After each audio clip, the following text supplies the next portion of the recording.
좋아요와 구독하기는 사랑입니다. 네, 안녕하십니까. 2019년 10월 12일 한 발 앞서 소식을 전하는 고품격 부동산 토크쇼 부동산 별별 스타에 오신 여러분 환영합니다. 자, 한 주간 어떻게 지내셨습니까? 막 요새 유튜브 열심히 하느라 네. 하루가 어떻게 가는지, 한 달이 어떻게 가는지, 일주일이 갔는지 날짜도 모르겠고 정신없이 살고 있습니다. 맨날 하는 것 같아. 알람 맨날 뜨더라고요, 수장님.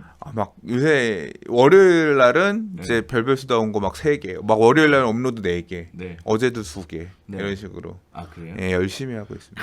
그냥 도와준 사람이 없어서 혼자서. 예, 막 눈이 벌게요. 계속 편집하느라 타임라인 맨날 보고 막.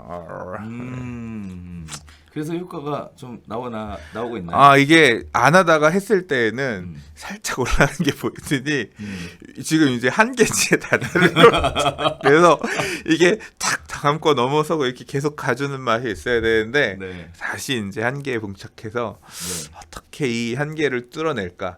한 번 좀 이렇게 좀 약간 업그레이드 되고 나면 조금 더 이제 이 여유가 생길 것 같은데 아무튼 좀 어려운 상황입니다.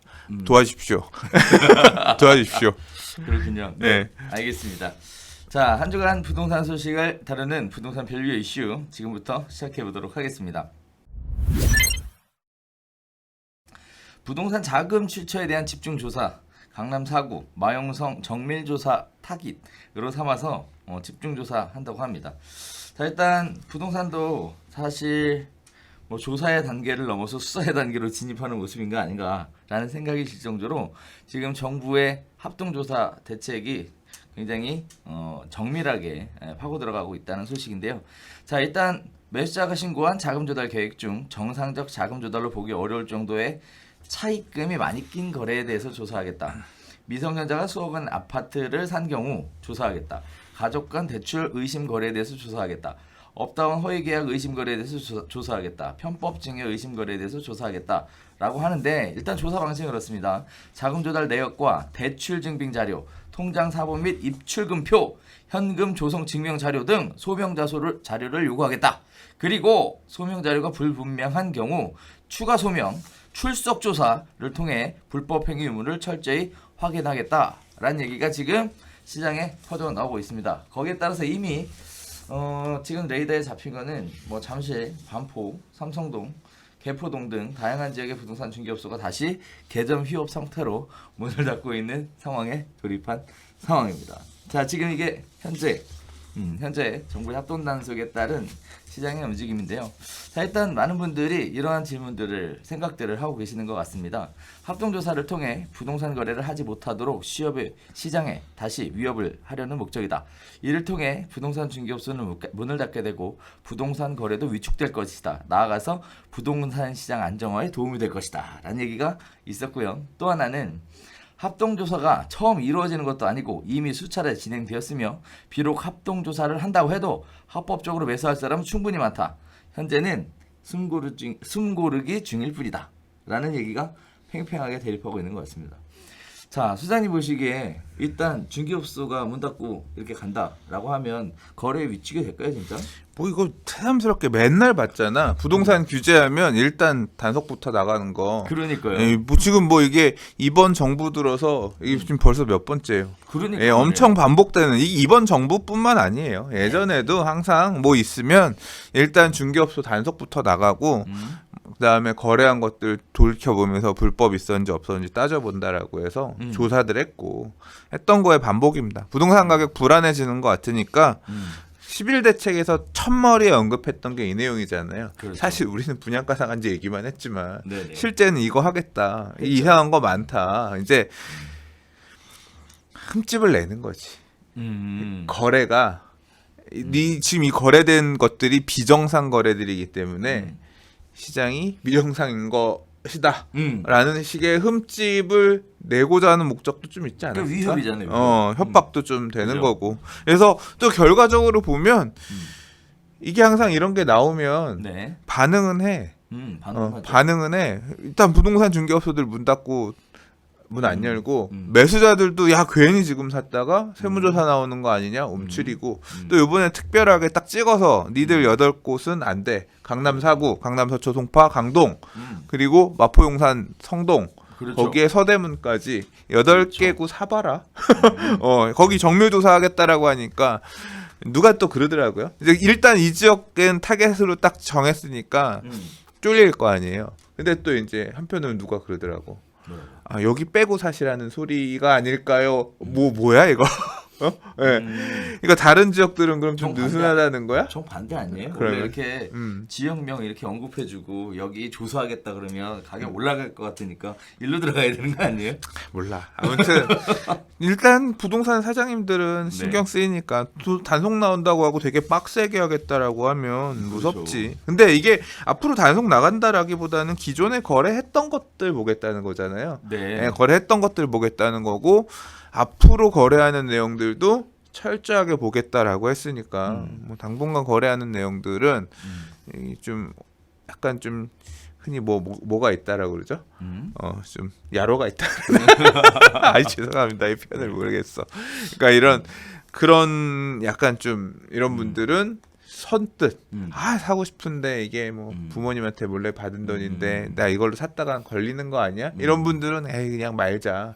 그러니까 수요를 차단하는 가수요를 차단하는 투자 수요를 차단하는 또는 실수요 중에서도 약간 좀 그렇게 어떤 확인되지 않은 돈을 갖다가 주택을 매수하려고 했던 분들 입장에서는 주저할 거고 그렇게 지금 거래량이 막 엄청 터지는 그런 상황은 아니기 때문에 그래서 그런 수요만 조금 차단을 해도 약간 좀 효과가 있을 것을 기대하고 한 것 같은데 네. 한두 번이 아닌데요? 그게 아니라 지금 그냥 들리는 소리가 있잖아. 뭐요? 지금 제가 엊그저께 이제 좀 여기저기 물어봤어요. 근데 10일 대책 이후에 분위기 좀 잠잠해졌나요? 물어봤는데 여전히 매도 우위입니다. 매물이 없습니다. 이 얘기가 부동산 사장님들 여쭤보면 미치겠대요. 그렇죠. 왜 미치냐면 계약하자고 전화하면 그러니까 어렵게 매수자 설득해서 계약하자고 전화하면 1억 올리고 뭐 2억 5천 올리고 강남의 인기 지역들은 지금 그런 상황이 발생하고 있나 봐요. 네. 그러니까 화딱지 나서 못 하겠대요. 그렇죠. 예, 그냥 이거 심지어 힘들게 매수자 설득해서 이 금액이라도 지금 삽시다 얘기를 했는데 매도자 전화하면 매도자가 안 판다고 하면서 이게 번번이 매수자한테도 할 말이 없는 거예요. 그리고 매도자 물건 날아가고 매수자도 물건 하나도 제대로 못 갖고 오면서 왜 설득했냐 신뢰 잃고 이러면서 되게 맥 빠지는 그러면서 상대적으로 물건이 잘 잡히는 재개발 구역들 이런 데들 거래들 지금 오히려 분양 상한제가 더 불을 지핀 경향도 없잖아 있는 것 같아요. 그러니까 답답합니다. 자 지금 현재 여러 가지 측면에서 보면 일단 이러한 합동 조사가 처음 이루어지는 것이 아니고 합동 조사를 했다고 해서 궁극적인 결과가 달라진 것은 없었다라는 건데 한편으로는 이런 생각도 좀 듭니다. 자금 출처 조사는 실거래가 신고를 할 때 자금 출처에 대한 신고는 실거래가 신고를 할 때 이미 다 신고하도록 돼 있죠. 이제 그 내용을 보는 있어요. 거지. 그렇죠. 이상한 것들 있으면. 맞아요. 근데 왜 중개업소에 단속을 나간지 모르겠어요. 하등에 관련이 없지 않나요? 아니야 효과가 있어. 네. 그냥 이게 그래서 우리가 어. 위협을 넘어서 이건 협박이다. 위협을 넘어서 협박이다라고 하는 이유가 바로 거기에 있습니다. 그러니까 협박이 통했으니까 계속 하는 거야. 문제가 없어 안 보이니까. 안 통했잖아. 계속 올라갔잖아. 아니 그 당시에는 위축되는 모습이 이제까지 보여왔잖아. 솔직히 말해서. 그러면 예. 거죠. 그러니까 이제 이번에도 또 쓰는 거야. 니들 그러니까 왜냐하면 겨울 되면 일반적으로 조금 또 쉬어가잖아요. 찬바람 나오고 하면 투자 심리 줄고 연말이고 하면 또 집 사러 추워 죽겠는데 여기 뭐 집 나온 거 있어요. 누가 사러 다녀. 이제 조금 줄잖아. 그러면 요 지금 10월 11월이 문제인 거야. 이때 좀 두들겨서 부동산 문도 좀 안 열고 부동산 중개업소 문도 안 열고 매수세도 살짝 가라앉고 이렇게 되면 또 이제 내년 1월 2월까지 약간 좀 쉬어가면 약간 안정세 되는 거고 또 이제 그때 가봐야 아는 거지. 그렇죠. 뭐 그런 목적도 없잖아 있지 않았을까요? 뭐 일단은 뭐 시간 때우기죠. 네, 일단 강남에 그러니까 이게 땜빵이야, 땜빵 말 그대로. 강남에 이제 분양 물량이 좀 나와주기를 기대하면서 네, 그러면서 뭔가 또 움직임이 있기 전에 하는 건데 사실 따지고 보면요. 지금 매도자들의 매도 호가가 천정부지로 올라가는 문제로 인해서 거래량 자체가 극히 극소수로 진행되고 있다라는 부분들 아셔야 될 것 같고요. 또 한편으로 보면 이런 생각도 좀 들어요.